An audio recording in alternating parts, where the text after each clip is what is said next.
पूंछ में PHI state president Pradeep Sharma ने की प्रेस वार्ता। जिला पूंछ में आयोजित एक प्रेस वार्ता के दौरान PHI state president Pradeep Sharma ने संगठन की गतिविधियों, कर्मचारियों की समस्या और जनहित से जुड़े विभिन्न मुद्दों पर अपना विचार व्यक्त किया। संवाददाता अमरजीत सिंह पूंछ।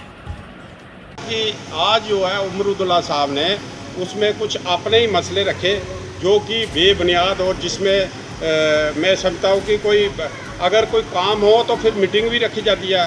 और ऐसी जब से ये चीफ मिनिस्टर साहब हमारी अपनी चेयर पर बैठे हैं तो आज तक इन्होंने मेरे ख्याल में ये 10 मीटिंगें कर चुके हैं। जबकि मीटिंग का मतलब वही होता है कि कोई काम हो, काम पर मीटिंग होती है।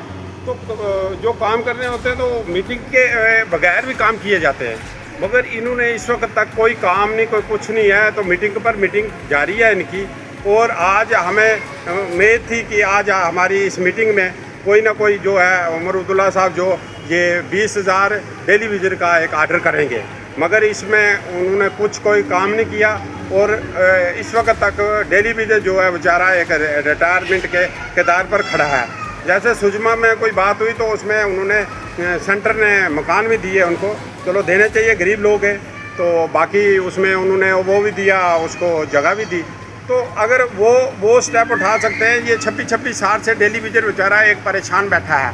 तो 26 सालों में आप देखो कि ये इस वक्त तक इन्होंने ये कन्फर्म नहीं कर सके, जबकि उनका काम उन्होंने आर्डर दे दिया कि भाई इनके जो है 28 मकान जो तोड़े गए हैं इनको बनाना है, प्लस विद इन डेज में, और जल्द से जल्द उनको बनाना है। तो बड़ी अच्छी बात है, अच्छी खुशी की बात है कि वो उन गरीबों को देना चाहिए, मिलना चाहिए, साइड पर जगह देकर तो मकान बनाना चाहिए। मगर हमारा 26 सालों से ये डेली विजिटों का एक मसला है। तो ये कह रहे हैं कि भाई हमें जो है अभी मीटिंग बैठाई है, ये क्या उन लोगों में अगर इंसानियत है तो इन लोगों में ये डेली विजिटों में इंसानियत नहीं है? क्या इनका कोई धर्म नहीं है बेचारों का? क्या इनके अंदर इंसानियत और इंसान और इंसानियत में फ़र्क है? तो मैं कहता हूँ कि जो सलूक हो सबके साथ एक बराबर करना चाहिए और उसमें भेदभाव नहीं रखना चाहिए। तो मैं कहता हूँ कि मैं फिर जो रिक्वेस्ट करता हूँ कि हमारा जो मसला है ये जनरल मसला है, इस जनरल मसले को इसको ओके करिए, इसको शॉर्ट आउट करिए। और विद इन डेज में मैं तभी मानता उमर साहब की मीटिंग है जो आज थी मीटिंग, मैं उसको तभी मानता हूँ कि सबसे पहले जो आज डेली विजिटों का आर्डर होता, मैं कहता कि वाकया उमर साहब ने एक पहला स्टेप जो है जम्मू कश्मीर में उठाया है, मगर वो कोई उसके बारे में कोई जिक्र नहीं किया। ये कहते हैं मीटिंग पर मीटिंग, इतनी मीटिंगें बना दी, अंदाज़ा ही नहीं है मीटिंगें कितनी कर दी।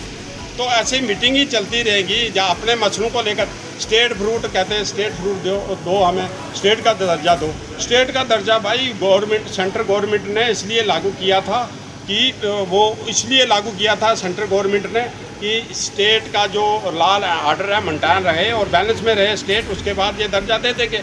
उसमें वर्क का उसमें काम का कोई इंटरफेरेंस नहीं है। जो काम है, काम करने थे इन्होंने, काम की रुकावट के लिए इन्होंने स्टेट का दर्जा नहीं छीना है, काम इन्होंने करने थे, मगर इसलिए कोई उसमें काम कुछ भी नहीं किए, इन्होंने कोई काम भी नहीं कर रहे। तो मैं यही कहता हूँ कि उसमें स्टेट के दर्जे का या काम का कोई कंसर्न नहीं है। तो इन्होंने जो काम करने चाहिए तो काम में इनको रखना चाहिए था, इन लोगों गरीबों का काम करना चाहिए था। तो मगर ये है कि मैं फिर रिक्वेस्ट करता हूँ, पुरजोर अपील करता हूँ जनाब चीफ मिनिस्टर साहब को कि इन गरीबों का और इम्तिहान ना लो। और लिहाजा विद इन डेज में जब आप ये डेली विजिटों का सबसे पहले स्टेट का पहला मसला है, जब ये हल होगा तो हम कहेंगे कि उमर साहब ने अपनी चीफ मिनिस्टर की कुर्सी पर बैठकर एक स्टेप जो है एक कदम चला है। अगर ये मसला नहीं होगा तो हम चाहे जितनी भी मीटिंगें करो उससे कोई नहीं है, बेबुनियाद है। Thank you.